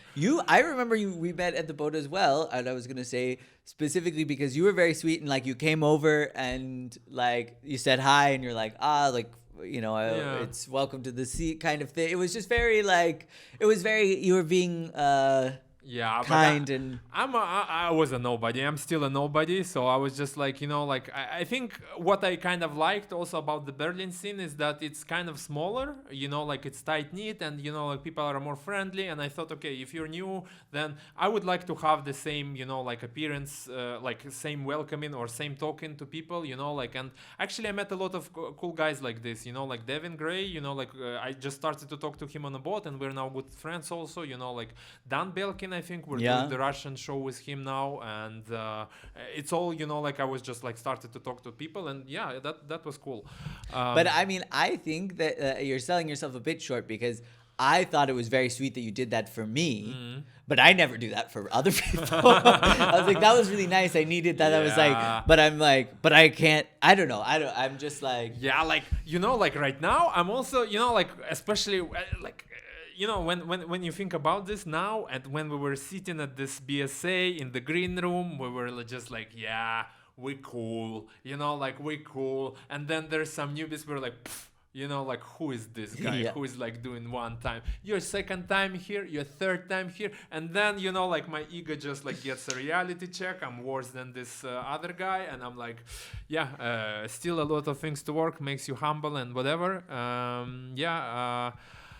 Whew, but I just like I don't have much friends. I'm also new in the city, so I'm like like I'm kind Yeah. of meeting people like this and etc. And I think it's better always, like just to be more friendly. it is. Yeah. It's better, and you're right. And but I'm also guilty of I'm just like. I am like extroverted, but I'm also somehow introverted. Like I'm not great at like a lot of times when I'm at shows, it's like if I know somebody, it's nice to chit chat with them, but I'm like, I don't feel like I'm there to socialize. I'm kind of like there to do the I thing, understand, you understand. and Yeah. and I think in some ways it's like I should be better about that. I should try to be more like. It's always like two ends of the stick, right? Like as I said to you, like the more kind of you talk and know people, the more people remember you when they have a dropout spot and whatever. I guess it's this, but also I didn't have a life before, so like I was just like, yeah, comedy, let's make friends now, let's go eat and talk shit about the other comedians now, right? Like now I have a like girlfriend, and I'm like kind of I also sometimes want to do in and out, and then just go back to like massive fucking. All right, so we really need to wrap this up. But so you went to the comedy Yes. courses? Let me just tell you. Sorry. Yeah. So like. It also was like somehow connected with this when I was 30 years old. When I was 30 years old, it was like a pandemic year. I was like doing actually a lot of time in Moscow, and I was becoming 30 in September, and I have like a like the 30 years old crisis, but it was not on the day of the birth, but like the whole year before that. So I was Yeah. like just like shaked up and stuff like that. So in August, actually, I quit my job when it was still in Moscow. It was still in Munich, but I was like at Moscow at that time. I was doing like like remote work and stuff like that. And then I was just like, I was so happy that I did this, and I was so happy that I was in Moscow. It was the great weather. There was no restrictions and etc. Yeah. We were just hanging out with friends. And then one other friend of mine, he just got divorced, and he had also going through some rough times. And he said, I'm actually going to the comedy classes, and we were drinking beer, like I think at 2 in the night already. It Yeah. was our third bar, and he was like, yeah, I'm going to this comedy class, like in 1 week, it's going to be fun and etc. And I'm like, I want to do this too, like because I somehow also had it in the back of my head that I'm somehow funny or whatever, and I was like, I want to do this too. And then I figured out that this actually doesn't fit with my like flight back, because I had a ticket back to Munich. And then I assigned it. I thought I'm gonna go for a half, And then some people said to me, actually, you have to do the whole thing, like because it's fun. And I said, okay, I'm gonna do the full thing. I changed my flight. I did this whole thing, like the courses is, like maybe it's the same for you, right? Like you do 2 times a week, and then there is a graduation concert. They open the bar, and then, like you do your own stuff that you worked on the whole thing. And it was like, like I felt like a god, like I was just like, wow, so good, like so good material. And, like jokes are flying because, like in this bar, all are friends, all are, like ready to laugh and stuff like that. And I'm like, the next day I flew back to Munich. I did some open mics there, 4 open mics. And the Munich, they have like a very small scene. They have like, I don't know, 2 or 3 open mics a week in English.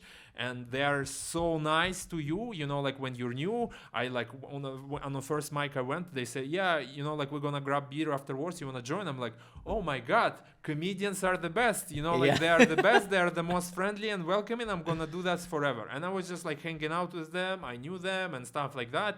Then in November, the lockdown happened again. I went back to Moscow and I started doing the open mics in Moscow. And first open mic I went in and I was like expecting to have the same like thing, like that people will hang out, it would be fun and etc. But like Moscow scene is like such very huge, there is so many mics, there is so many comedians. And like you have this toxic unfriendliness between the people. I went to the first mic and I was like just like looking at people in the green room, just trying to like make friends. Everybody were just like doing their own thing and leaving and etc. Nobody were saying good set or commenting or anything. And I'm like, oh my God, this is it feels very lonely, feels very lonely. And I'm like, okay, it's not fun. But I did some stuff in Russian, there is also some English mics in English, like in Russia as well. I did some of them. Is it easy for you to switch back and forth between the two? Do you do the same material or do you do different stuff depending? Some material works in both, some doesn't, right? But I think it helps, like the stage presence, maybe, like the thoughts, kind of what you want to set and stuff like that. It's more like a problem, like in Berlin, you have a lot of local jokes, like Prenzlauer Berg, whatever. Bürgeramt Büro, whatever, right? And you cannot do it with your set in Moscow and the other way around, right? But for example, I have like such a great line. I'm just saying, I'm from Siberia. Siberia is like East Berlin.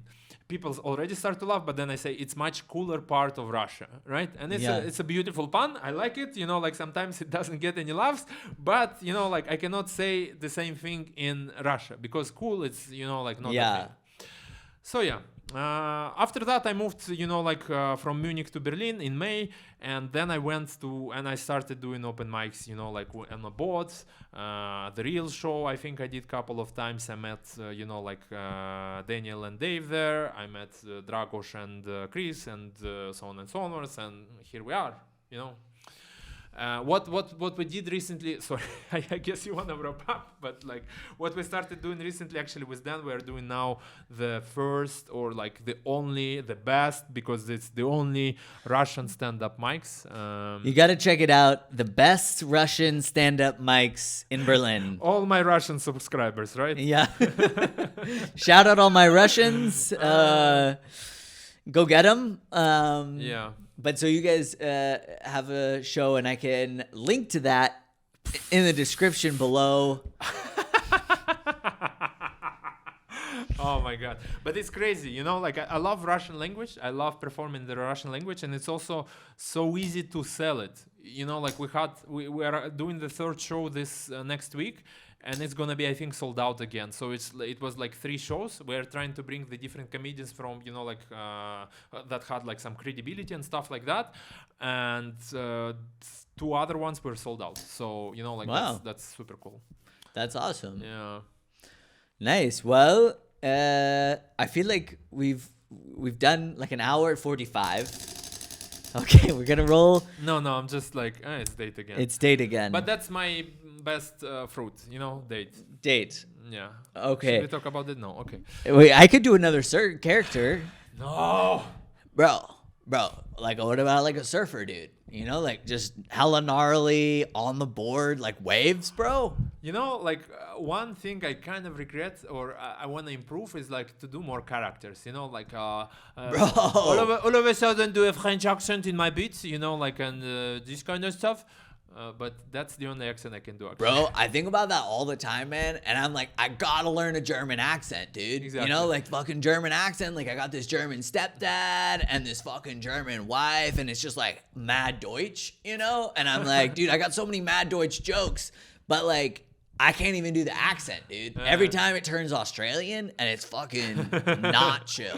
Yeah. For me, same. It's like either French or maybe Indian, but like both of them I kind of offensive. So I'm like, I don't know. Maybe I'll just do the Russian thing, you know. You do the Russian accent very well. Well, thank you. And this is my normal English now, you know. Well, we covered white Buddhism and we covered yellow Buddhism. We covered the war. We got politics out of the way. We talked a little bit about you. Do you have anything you feel like you need to add besides the fact that you're mad fucking? Your words, not mine. He said it before we end. Yeah, before we air this podcast, I was mad fucking. After we air this podcast, maybe I won't. But I'll have a great set. Okay. Well, and people can find you on social media? No, they can't. Okay, people cannot find him on social media, but come see him at a show in Russian or in English here in Berlin. One more time for Nikita, the Siberian sensation. Give it up for the funniest yellow Buddhist in Berlin, the #1 Russian comedy show host of Germany, Nikita.